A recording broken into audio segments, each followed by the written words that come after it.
اعوذ باللہ من الشیطان اللعین الرجیم بسم اللہ الرحمن الرحیم۔ خطبہ نمبر 102 مولا علی علیہ السلام کا کلام نہج البلاغہ میں آپ نے ارشاد فرمایا، ایک دوسری روایت کی بنا پر یہ خطبہ پہلے درج ہو چکا ہے، پھر بھی ہم اس کو دہراتے ہیں۔ جب اللہ نے محمد صلی اللہ علیہ وآلہ وسلم کو بھیجا تو عربوں میں نہ کوئی آسمانی کتاب پڑھنے والا تھا اور نہ کوئی نبوت وحی کا دعوے دار، یعنی کوئی دعوے دار نہیں تھا۔ آپ نے اطاعت کرنے والوں کو لے کر اپنے مخالفوں سے جنگ کی، درآں حال یہ کہ آپ ان لوگوں کو نجات کی طرف لے جا رہے تھے، اور قبل اس کے کہ موت ان لوگوں پر آ پڑے ان کی ہدایت کے لیے بڑھ رہے تھے۔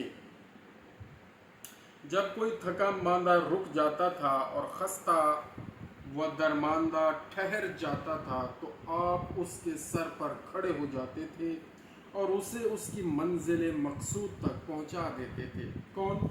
رسول اللہ صلی اللہ علیہ وآلہ وسلم کے بارے میں مولا علی علیہ السلام نے ارشاد فرمایا ہے۔ اور یہ اور بات ہے کہ کوئی ایسا تباہ حال ہو جس میں ذرہ بھر بھلائی ہی نہ ہو، یہاں تک کہ آپ نے انہیں نجات کی منزل دکھا دی اور انہیں ان کے مرتبہ پر پہنچا دیا، چنانچہ ان کی چکی گھومنے لگی، ان کے نیزے کا خم جاتا رہا۔ خدا کی قسم میں بھی انہیں ہنکانے والوں میں تھا، یہاں تک کہ وہ پوری طرح پسپا ہو گئے اور اپنے بندھنوں میں جکڑ دیے گئے۔ اس دوران میں